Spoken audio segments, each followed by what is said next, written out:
Сәлем достар, бүгін біз қазақтың ұлттық тағамы майсөкті дайындайтын боламыз. Видеомды көрмес бұрын каналыма тіркеліп, лайк басып, пікірлеріңізбен бөлісе кетіңіздер.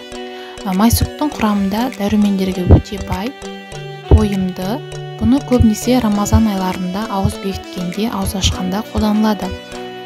Қажетінше майсөкті алып, таза ыдысқа ішін тазалап алып, үстінен суық су немесе жылы сумен жақсылап жуып аламыз.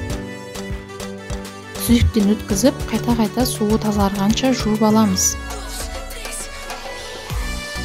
Майсөкті әр аймақта әрқалай дайындайды. Бұл жерде мен сүтпен дайындадым. Егер сіз сүтпен немесе ыстық сумен де дайындасаңыз болады.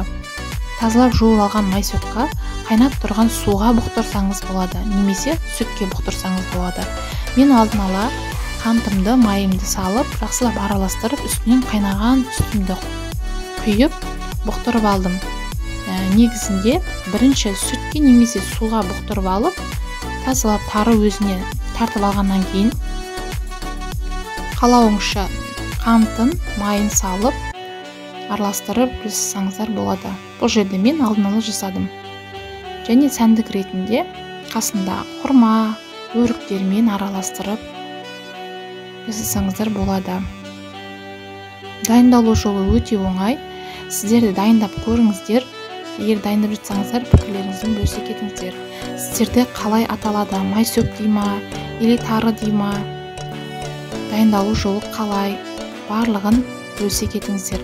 Алдағы уақытта өте керемет, ауызашарға тойымды тағамдар жасайтын боламын.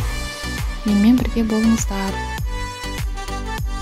Осылай араластырып болған соң жылы жерге бұқтырып қоясыздар да, сәндік үшін қасына өрік, мейізін жасап, ауызашарға берсеңіздер болады. Сіздермен бірге болған Кәмшат Бөлібекова.